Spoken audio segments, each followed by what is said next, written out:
저는 미국에서 봤을 때 2024년에 니케이 지수가 처음으로 4만을 돌파를 했습니다. 4만이 어떤 숫자냐면 일본 경제가 버블이 터지기 전에 89년도에 뚫으려다가 못 뚫었던 게 4만이에요. 그러니까 35년 만에 2024년에 4만을 뚫었는데 코스피 상승 이유랑 거의 유사해요. 유동성이 풀리기 시작을 했고 연준이 금리 인하를 하면서 일본 증시도 한동안 저평가돼 있었어요. PBR 1 이하인 기업들이 많이 있었는데 아베 정부 때부터 굉장히 지속적으로 이 밸류에이션 개선책을 내놨었고요. 거기에 이제 외국인들이 긍정적으로 반응을 했고 그리고 2023년 11월이 아마 챗 GPT가 처음 나왔을 거예요. AI 테마로 해서 이제 그런 투자들이 많이 이루어지기 시작했는데 일본 증시가 그 흐름을 한국보다 빨리 탄 거죠. 그래서 2024년에 이미 니케이는 4만을 넘었어요. 근데 그때 한국은 왜 못 올랐냐? 계엄 정국이었거든요. 정치 불확실성이 있고 뭐 대선을 한 해 만에 하니까 그거를 안 하고 있다가 정치 불확실성이 해소가 되자마자 말씀하신 2025년 한 2, 3분기부터 그 자금들이 이제 코스피를 쓸어 담기 시작한 거죠. 그러니까 글로벌 머니 입장에서는 코스피만 사는 게 아니라 다른 시장을 사다가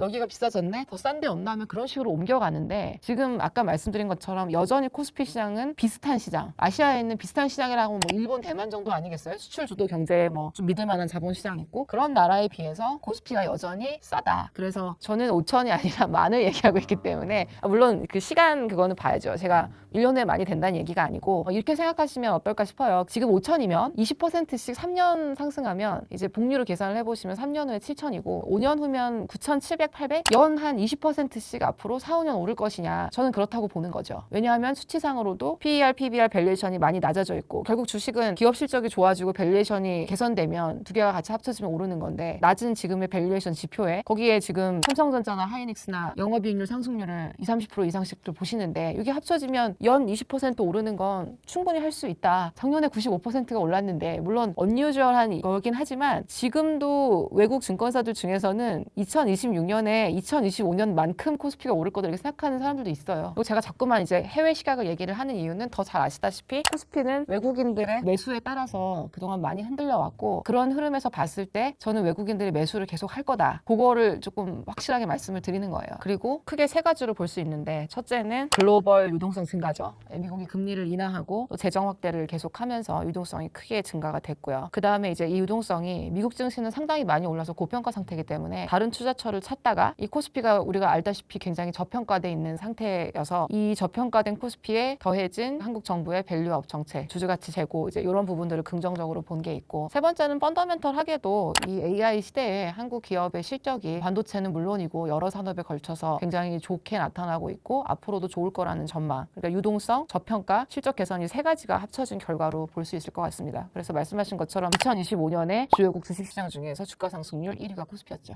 저는 계속 추가 상승 쪽으로 장기적으로는 이어질 거라고 보는데 앞서 말씀드린 세 가지 요인이 앞으로도 유효할 것 같아요. 유동성을 보시면 2026년에도 뭐 미국 금리가 뭐 한 차례 혹은 두 차례까지 일단 인하 전망이 있고 또 미국이 중간 선거가 있기 때문에 계속해서 경기 부양이나 재정 확대는 할 걸로 봐요. 돈이 계속 많아지겠죠. 그리고 그런 것들이 지표로도 확인이 됩니다. 그럼 유동성 지표 확인할 때 많이 보는 게 리버스 리포 잔액이나 이제 MMF 잔액인데 그 두 가지가 다 이제 유동성이 계속 늘어난다는 점을 이제 보여주고 있고요. 저평가는 코스피가 그동안 많이 올랐어도 여전히 주요 주식시장에 대비하면 PER이든 PBR이든 상당히 낮은 수준이에요. 일본, 뭐 대만, 미국 다 비교했을 때 아직은 코스피가 싸다 이렇게 얘기할 수가 있고 세 번째로 기업 실적은 이미 많은 주요 증권사에서 나왔듯이 올해에도 한국 반도체주 실적이 견조할 거다. 환율 효과도 있고 또 AI 특수도 있고 해서 이 펀더멘털이 또 받쳐주는 면도 있기 때문에 이 세 가지 요인이 전부 다 추가 상승 쪽으로 무게를 주고 있고요. 물론 여기서 누구도 예상하지 못한 큰 뭐 전쟁이나 사고가 있을 가능성은 있죠. 근데 그런 게 없다는 전제 하에서는 지금까지 코스피 상승을 지탱해온 요인들이 올해에도 계속 힘을 발휘할 거다. 저 이렇게 생각합니다. 물론 어떤 걸 담느냐는 이제 다른데 지수도 좋고 대형 우량주 중심으로 갖고 가시면 앞으로 펀더멘털하게나 밸류에이션 측면이나 저는 수익 기회가 있다고 생각해요. 특히 환율이 지금 굉장히 높죠. 그러니까 원화 가치가 싸다는 얘기인데 이것도 해외 자금 입장에서는 코스피를 싸게 살 수 있는 요인이기 때문에 이런 것까지 생각하면은 지금은 괜찮은 타이밍인 것 같습니다.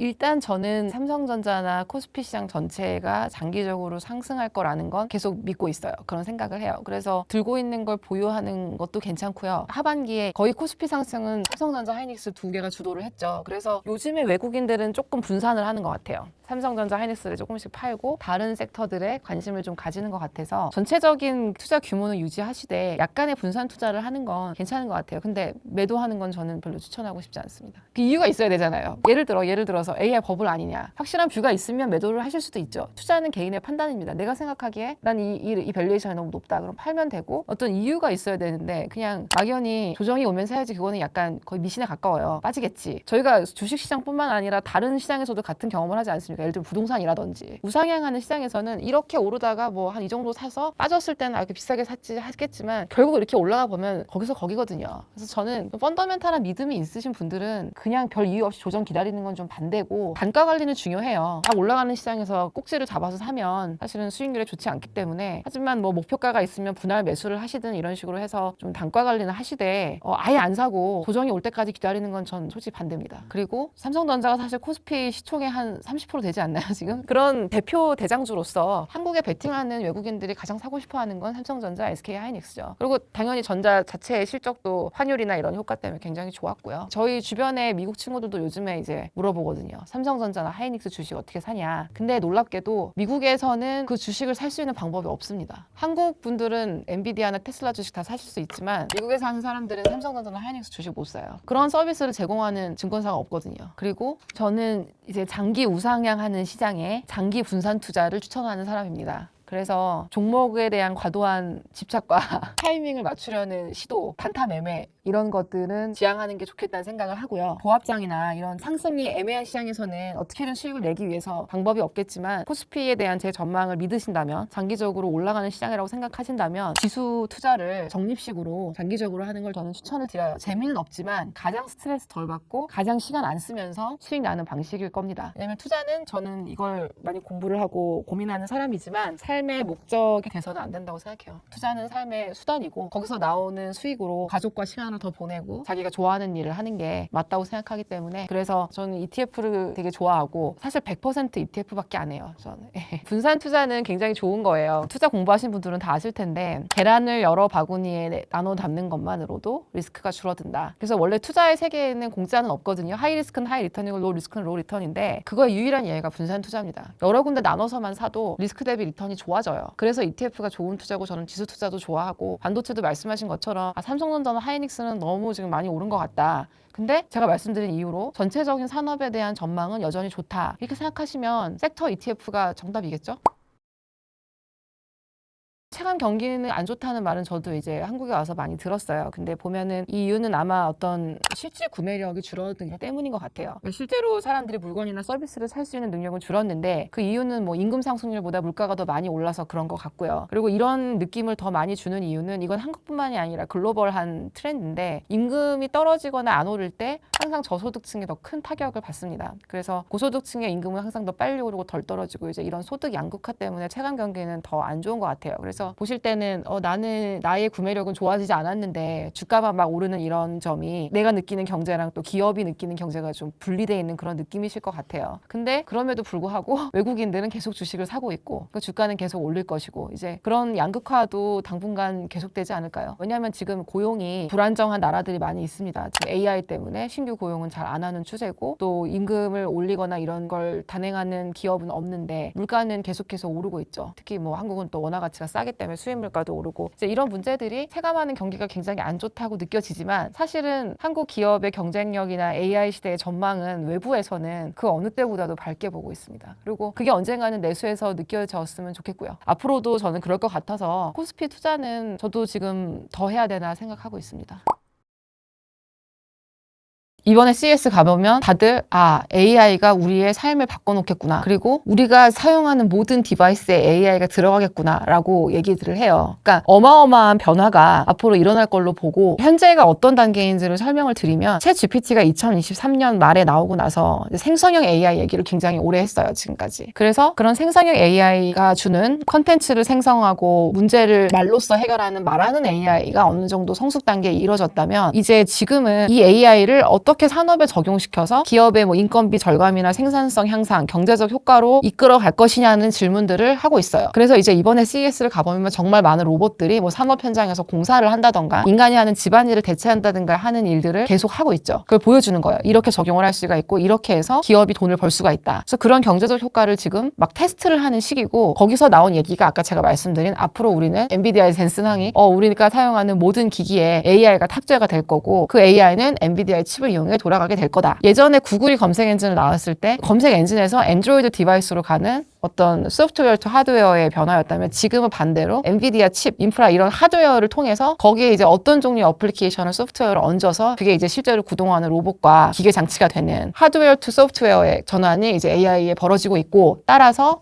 곧 피지컬 AI, 그러니까 산업용 AI의 챗 GPT 모먼트가 올 거다. 그때 우리가 그걸 딱 봤고 지금 완전히 생활이 달라졌잖아요. 그것처럼 이 피지컬 AI, 산업용 AI에도 그런 식의 대변화의 모먼트가 가까워지고 있다라고 얘기를 하고 있어요. 그러니까 그런 큰 틀에서 봤을 때 현재의 버블론이라던가 여기가 끝이 아니냐는 얘기는 좀 현실과 괴리가 있는 얘기죠. 그리고 저희가 그 베가스에서 CES를 끝내고 거기 참석한 사람들끼리 이제 실리콘밸리에 와서 같이 뭐 컨퍼런스도 하고 얘기도 하거든요. 거기서 누가 AI 버블 아니냐 이제 이렇게 얘기했더니 그분의 말씀이 지금 맥주 참고 지으려고 준비하고 있는데 버블 걱정을 왜 하냐. 그만큼 훨씬 더 큰 변화에 지금 초기 단계로 인식을 하고 있는 거죠. 그래서 코스피도 5천을 갔지만 저는 여긴 절대 끝이 아니라고 생각합니다. 근데 말씀하신 것처럼 몇몇 기업만 남을 거라고 생각해요. 근데 그거는 어떤 새로운 트렌드, 기술이 나왔을 때는 원래 다 그런 거잖아요. 예전에 저희가 인터넷 익스플로러 처음 나왔을 때 여러 가지 서비스가 있었지만 결국에는 마이크로소프트랑 구글만 남은 뭐 그런 것처럼 지금 AI로 나오는 수많은 기업들 중에는 분명히 더 성장하는 기업이 있고 도산하는 기업도 나올 거예요. 근데 그건 자연스러운 기술 발전과 새로운 트렌드에서 일어나는 현상이지 그런 게 있다고 AI 자체가 버블은 아니죠. 그리고 닷컴 같은 경우에는 그 얘기를 많이 물어보셔서 저도 좀 고민을 했는데, 닷컴 버블 때 주가 상승을 이끌었던 기업들을 보면 막 패트닷컴, 맵밴 이런 지금으로서는 들어보지도 못한, 그리고 당시에도 매출도 없고 당연히 이익은 안 나고 서비스가 뭔지도 불분명한 그런 회사들이 갑자기 상장을 해서 막 주가를 올리던 이제 그런 시대였고, 지금 AI 트렌드 주도하는 회사가 어디예요? 저희 얘기한 삼성전자, 엔비디아, 메타 이런 회사들을 그런 기업에 비교할 수는 없죠. 이런 회사들은 그동안 수십 년 동안 여러 시장 사이클을 견뎌오고 실질적인 변화를 가지고 오는 상품과 서비스를 개발한 기업들이잖아요. 이런 기업들이 지금 주도하고 있는 랠리가 버블일 수는 없고요. 다만 위험 요인들은 좀 있습니다. 제가 뭐 하나만 예를 들어 설명드리면 지금 미국 빅테크들이 AI 인프라 투자를 엄청나게 해요. 아까 말씀드린 그 이유예요. 인프라가 좋아야 거기서 뭘 상시 구동으로 돌리든 뭐든 하니까 하는데, 이 중에는 구글이나 메타처럼 매출이 많아서 현금으로 투자하는 데도 있지만 약간의 포모죠. 차입을 무리하게 해서 투자하는 그런 기업들도 있어요. 그래서 한때 오라클 주식이 잠깐 폭락한 적이 있었는데 한 몇 주 전이에요. 근데 이제 오라클 같은 경우가 조금 무리하게 차입을 해서 AI 인프라 투자를 하고 있다. 그리고 그 차입 규모를 모른다. 뭐 이런 얘기들이 있었던 거예요. 그러니까 그런 식으로 같은 투자를 하고 있지만 어떤 회사는 잘 되고 어떤 회사는 안 되겠죠. 근데 그러더라도 AI가 주는 변화나 인프라 투자의 코어는 진실이고 그 자체가 버블은 아닙니다. 그리고 피지컬 AI는 말 그대로 물리적인 행동하는 움직이는 AI이기 때문에 기계 장치가 반드시 있어야 되거든요. 그냥 컨텐츠만 있는 챗 GPT가 아니잖아요. 그래서 그런 하드웨어를 만드는 기업은 물론 어쩌면 더 중요한 거는 지금은 이제 에너지와 인프라죠. 현재 이제 AI 확산의 병목은 사실은 에너지와 인프라에 있어요. 왜냐하면 이런 산업 현장이나 가정에서 쓰는 AI는 항상 구동을 해야 돼요. 상시 구동을 해야 되잖아요. 그리고 정말 많은 데이터를 써야 되고, 이게 그냥 로봇이 잠깐 탁구를 잠깐 치거나 백덤블링을 하는 그런 쇼오프하는 로봇이 아니라 우리 핸드폰이나 노트북처럼 계속해서 돌아가고 있어야 되기 때문에 거기에는 엄청난 양의 데이터와 에너지가 필요하거든요. 그래서 지금 각광받는 이제 기업들이 데이터 센터 많이 짓는다고 하잖아요. 그 AI 전용으로. 그거 있으면 발전소 있어야지 옆에. 거기에 들어가는 뭐 원자로, 터빈 그런 거 생산하는 회사, 아니면 이걸 적용하는 뭐 방산 업체들, 이런 수많은 하드웨어라고 표현하셨는데 그런 물리적인 실체가 있는 쪽의 산업들이 앞으로 AI 발전의 속도를 규정을 할 거고, 그거를 잘할 수 있는 나라나 이제 기업이 훨씬 잘 될 거라는 게 이번 CES의 하나의 메시지였습니다. 그러니까 더 이상 AI가 얼마나 빠르고 재밌는지보다 얼마나 안정적으로 상시 구동할 수 있는가, 이건 그리고 안전의 문제잖아요. 산업용 AI, 제가 CES에서 본 것 중에 하나가 공사장에서 쓰는 로봇이거든요. 그러니까 로봇이 뭐 무거운 그런 물건을 사람이 하기 어려운 환경에서 하나하나 들어 올리는 이제 이런 로봇인데 보면은 재미는 없어요. 굉장히 지루하거든요. 근데 이제 그게 사실상 어플리케이션이고 돈이 되는 그 AI 상품이겠죠. 그리고 제가 최근에 그 라스베가스 CES에도 갔다 왔는데 거기서도 많은 인프라에 대한 얘기가 있었고요. 근데 이 AI 인프라는 앞으로 그 전개될 AI의 대전환의 시작점이라고 봐요. 이런 전력과 에너지가 앞으로 필요한 또한 우리가 구동시킬 수많은 AI 로봇, 뭐 피지컬 AI라고 불리는 그런 것들의 기반이 될 거기 때문에 근데 이 시대에 이제 한국에는 반도체 회사와 컨텐츠를 만드는 회사와 또 산업용 AI를 잘할 수 있는 여러 가지 데이터나 현장 경험이 있기 때문에 이런 것들에 대해서 펀더멘털하게도 해외에 있는 투자자들은 굉장히 좋게 봅니다. 영국의 토터스 미디어라는 곳에서 한국의 AI 경쟁력을 평가를 했습니다. 전체적인 경쟁력이 3위. 분야도 다양해요. 인프라, 운영 환경, 연구 수준, 개발, 뭐 정부 전략, AI 규모 이런 것들에서 세계 3위의 경쟁력을 가지고 있다고 평가를 했고요. 실제로도 느끼실 거예요. 그러니까 지금 컨텐츠랑 하드웨어를 같이 할 수 있는 그러니까 K-팝이 있고 반도체를 같이 할 수 있는 그런 나라는 미국 정도 아닐까요? 다른 나라. 한국하고 딱 두 개밖에 저는 없다고 생각을 하고 그런 면을 봤기 때문에 외국인들은 계속해서 코스피를 사는 겁니다. 이 AI의 경제적 효과는 나타날 거예요. 골드만삭스 리포트에서 AI가 가져올 경제적 효과는 20조 달러. 말도 안 되는 수치를 얘기를 했어요. 그리고 그중에 뭐 8조 달러 정도는 기업의 이익으로 귀속될 것이다. 그럼 그거의 수혜를 가장 잘 받을 나라와 기업이 어디냐고 봤을 때 한국이 3등이라는 거예요. 그러니까 계속해서 코스피를 사는 거죠. 한국에 계신 분들에게 말하고 싶은 건 한국의 AI 경쟁력을 해외에서는 굉장히 높이 평가하고 있다. 물론 AI 경쟁력 중에 한국이 떨어지는 분야가 두 개가 있습니다. AI 인재, 그 다음에 어떤 엑싯 생태계, 스타트업이 성장해서 엑싯을 하고 할 수 있는 그런 선진적인 자본시장, 그 두 개가 이제 부족하다 이렇게 얘기는 하죠.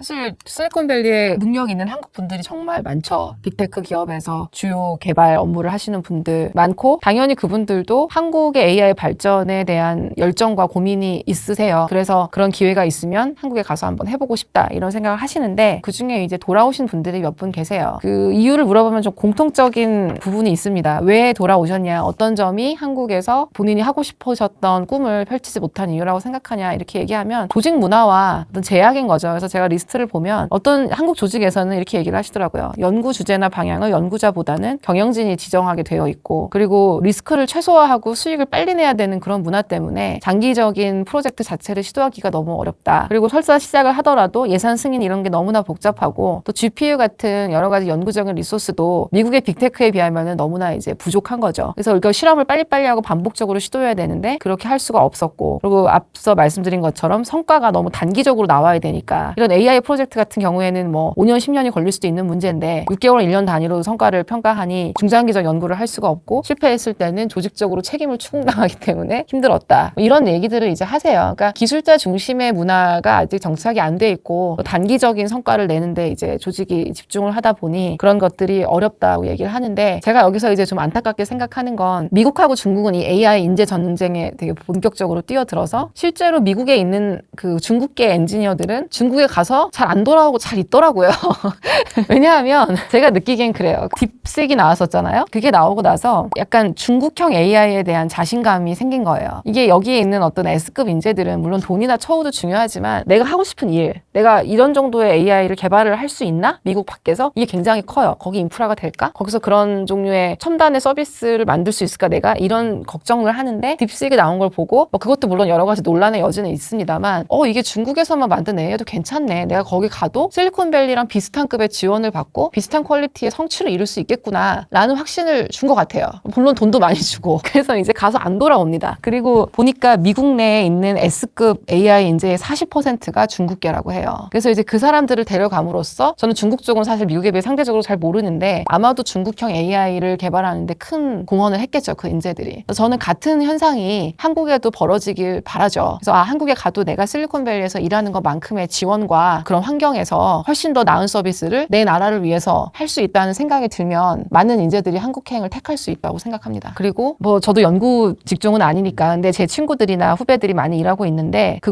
부분은 좀 미국이 훨씬 나은 것 같습니다. 많은 그 리소스도 자유롭게 쓸 수 있게 하고 또 당장 돈이 되지 않더라도 저는 그런 얘기도 들었어요. 엔지니어들한테 프로젝트 하나는 네가 원하는 거 그냥 해라. 돈 다 대줄게. 뭐 이렇게 한다는 얘기도 들었고 또 제가 아는 어떤 교수님, 그러니까 한국 교수님인데 이제 스탠포드 대학에서 와서 연구를 해보신 교수님은 그 얘기도 하시더라고요. 큰 강점 중에 하나는 대학과 이 스타트업, 기업 간의 공동 연구라든지 이런 생태계가 너무 잘 조성이 돼 있어서 학계에 있는 첨단의 지식도 바로바로 산업에 투입이 되고 산업 현장의 피드백도 학교에서 연구 주제로 되면서 이루어지는 이런 식의 사이클이 실리콘밸리 경쟁력인 것 같다 뭐 이런 얘기도 하셨거든요. 그래서 분위기가 많이 다르고 그런 걸 좋아하는 전 세계의 인재들이 다 실리콘밸리로 모이기 때문에 여기에서 많은 혁신이 일어나는 것 같아요. 그리고 연봉 차이도 제가 이건 최근에 들은 얘기인데 저희 후배 중에 어떤 뇌공학 통합 쪽 AI 스타트업을 다니는 친구가 있는데 박사가 있고요. 한국과 미국에서 그 제안받은 연봉이 5배 차이 난다 그러더라고요. 물론 미국 물가가 훨씬 비싸죠. 하지만 5배라는 수치는 엄청난 차이고 그 친구 다니는 회사는 빅테크도 아니에요. 그냥 스타트업인데도 한국의 대기업에서 제안하는 그 연봉의 5배를 준다고 하더라고요. 그래서 그런 임금 격차가 있기 때문에 그 실리콘밸리의 어떤 기술 주도권이